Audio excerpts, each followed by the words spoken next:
Hi, my name is Bo Hodge, and this is assignment number 9 for Public Speaking 150.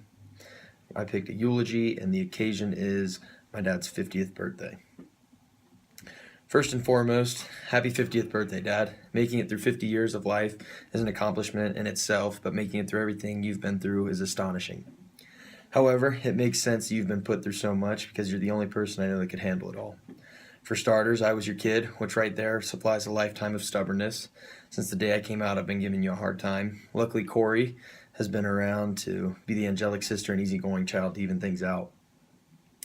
Your first big challenge in your life came while working at a farm in Idaho. The work itself was grueling, and you were constantly around big, dangerous machines. Unfortunately, you found yourself in a position where you almost lost your hand from one of the machines. But as you always do, you found a way to minimize damage, and you've got a creative looking pinky now that you made work with your football dreams, which leads me into your second challenge. Challenge number 2, your biggest dream, becoming a professional football player, a dream that is seldom achieved by those who have the resources, let alone a young man who could not even make it to summer high school football practices because he had to work. However, you found a way and made it to college football. Idaho State University. That's right. A small college in Idaho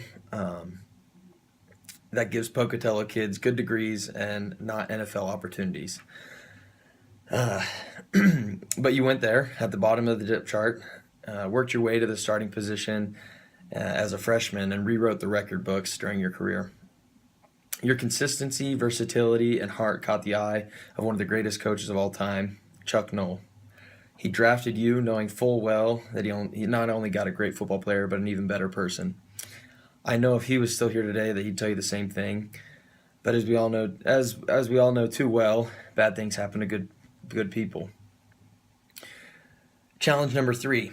In 2002, you were diagnosed with cancer and your world was flipped upside down. Your career as an analyst at ESPN was blossoming, and you were better than ever in all aspects of your life until you started to notice a lot of pain in your lower back. I was too little to understand the weight of what cancer was when you told us as a family, so I didn't know that I should fear that I might lose my dad. Luckily, Corey did, as she whispered in your ear and said, "Find a way, Dad," and reminded you of your lifetime motto. After Corey lit that fire within you, you followed her instructions and went above and beyond in finding a way. You went back to work while still going through chemo, continued to stay physically fit, and on top of all that, you made sure you were there at every event Corey and I were a part of, whether it was a school play to jumping on trampolines in the backyard. Being a 6-year-old boy and not knowing much, I would have never known you had cancer had we not shaved heads together. It was not until then that I realized something was going on. Thank you for loving me so much that you soldiered through pain and exhaustion to ensure that I would never notice what was going on. In life, there's always challenges and trials that arise, and I'm lucky to have had such a great example on how to handle them. Unfortunately, there's never a handbook or instructions to help you through challenges, but there's friends, family, and heaven to help us. But maybe most importantly, there's a mentality. Thank you, Dad, for showing me what a difference a positive mentality can do. Thank you for showing me how to find a way.